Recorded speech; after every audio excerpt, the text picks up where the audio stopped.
Hey guys, so if you're new to networking, one of the things you're going to have to be able to do is log into these machines. One of the tools that's a free tool out there is called PuTTY.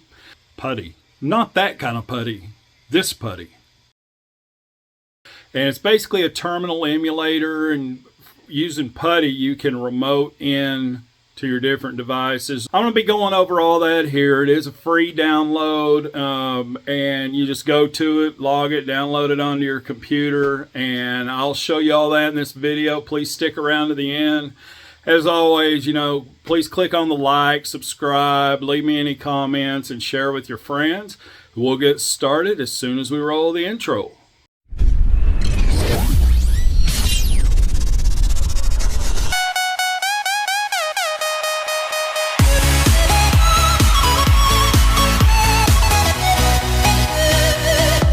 Coffee. There is another tool that I think is a lot better, and some places use it, called Secure CRT. There is some licensing that goes along with it, but it is a very beneficial tool for it. But if you need one that's free, that's easy, that's widely used, it's a common tool used in the industry, PuTTY is a great tool to get you started in the meantime. Hey guys, I just wanted to show you. So I did order my other cable on Amazon. I put a link down in the description. So I am excited. But this is the difference. See how instead of that micro USB end on it, it has an Ethernet end on the other end of it. And that's for plugging in that Ethernet port on the back of the switch. This is my favorite cable. And I'll tell you why. The one on the front, a lot of people like to use that because you can do all your work from the front of the switch, sometimes fishing this one through there, plugging it in the back, and a lot of the times you like to be at the front of the switch so you can see link lights and stuff on it. Now here's the thing, when you're doing these iOS upgrades and you got a whole stack of switches and you're unplugging from one, plugging into the other, unplugging from one, plugging into the other, that other one's nice if you're just doing one switch stack and you're in there doing it. The problem with that one is, let's say you have a PuTTY terminal open. When you have that one with the micro USB plugged in the front and you unplug it and go to plug it in another one, I don't know why, it just cuts your session once you unplug it. This one, the one that plugs in the back, doesn't lose your PuTTY session. So if I had my PuTTY session going, I unplug it from one, plug it in the other one, and hit enter, it'll show me what's going on that switch. So it's a lot easier when you're doing a bunch of switches to have the one that plugs in the back. It says a lot of times you've got 50, 60, 80, 100 switches you're going through. You want one that you can just keep that terminal going and be looking at what you got by unplugging it from one switch, plugging it in the other one. And I'm doing this on my home computer, so cause I don't have PuTTY on it and everything, and I wanted to show you how to get that. So you look at this, like I don't have PuTTY here. You can go to your little window icon on your computer and just type PuTTY. And you can see it's giving me downloads, but it's not showing it in my apps. I don't know what that one is right there, so I always go to the one that's actually, if they have one, from putty.org. If I hit download PuTTY. So you look right here, we're the 64-bit times 86. You got to know what your architecture is, like, if it's Linux, if it's a 32-bit, if it's an older system or something. But this is the one that we'll take, which has the whole package file for PuTTY. We're gonna save it. We'll just hit save as. For now, it'll be fine putting it in our downloads. Go to my downloads, and it's right here. Just double click it. Setup's preparing it. It says next. And these, if you want to put them somewhere else, you can, but this is installing it, and see program files PuTTY, which is probably a good place for it. If you want to put it somewhere else, you can hit change and put it wherever you want it. I'm just going to go with that. A lot of these, unless you really want to go in there and read the things, just, keep their normal standard stuff they're putting on there. Saying complete it. You really want to, I know about it, but if you leave that check, you can view the README file and everything on it. If you come down here to your window icon again and you just type PuTTY, you can see it put the app on here. Now, if you hit that pin to taskbar, you can see right here, it'll give me that app down here on my taskbar where I can get to it a little quicker next time. But for now, I'm going to click to open it. We're going to hit serial. I'm not sure if that's COM1 or not, which port that is. The way you would find out for sure, if I hit open and that's using COM6 or COM9, it'll error out and not work. Let's just see, just for kicks, what it does. So if it does that to you, you're picking the wrong COM port. So what you can do is go here and right click on it, go up to Device Manager, and look for ports right here. Now if you don't have anything plugged in there, ports doesn't show up, but if you got something plugged in it, it'll show up. And it's saying it's COM3. So that's my USB serial device is on COM3, and that's how you find out what COM to put in there. So now, if I go down and I click on PuTTY and click serial and click COM3, now it should open up. Yeah.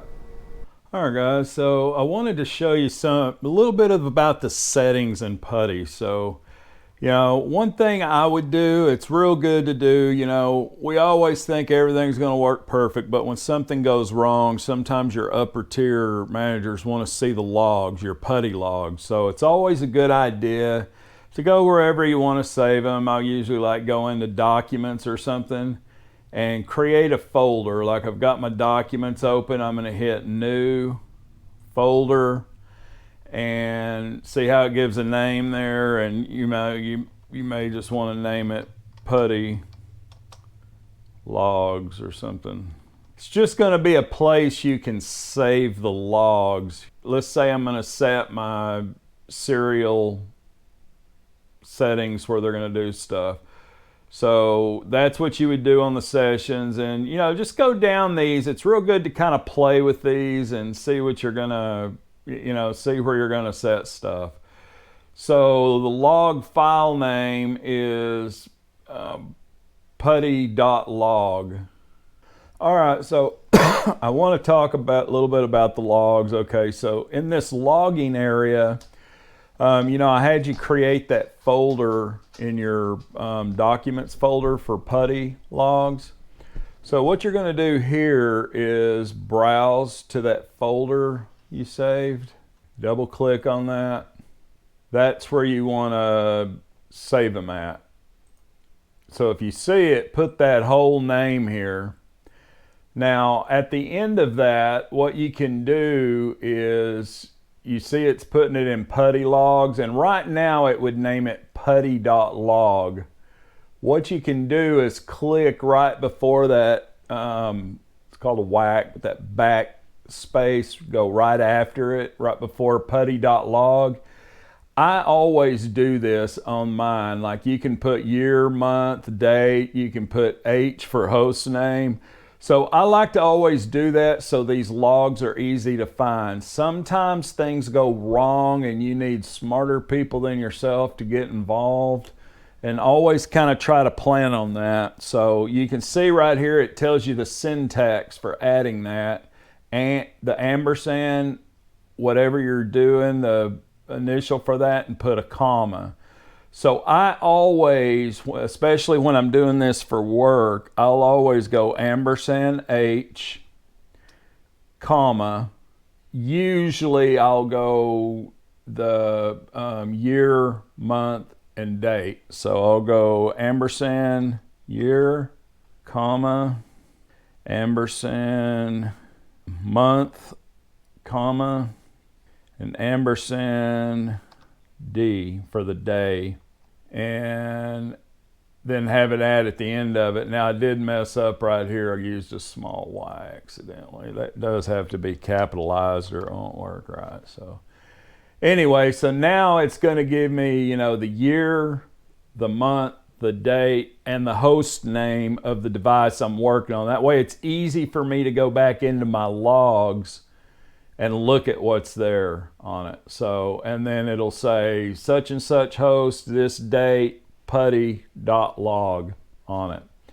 So then you want to set right here, what do you want it recording? Printable output is just the things kind of printing to your session.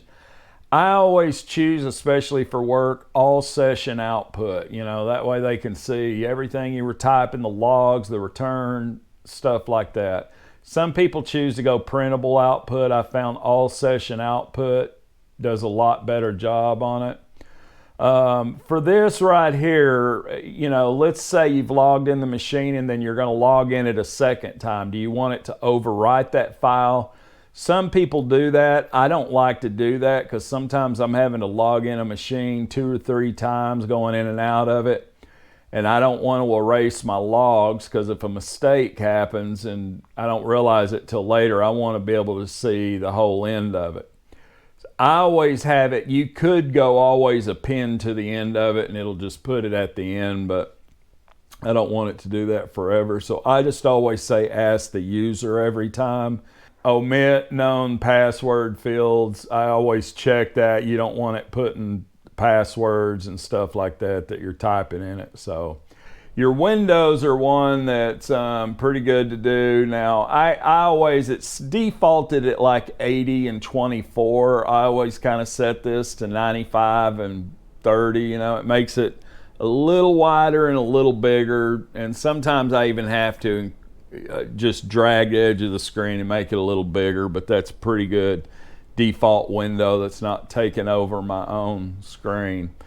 This is the one, you know, under window, control the scroll back. That's like you've ran some commands and you run a command that gives you a lot of output. Do you want to be able to scroll back and look at it?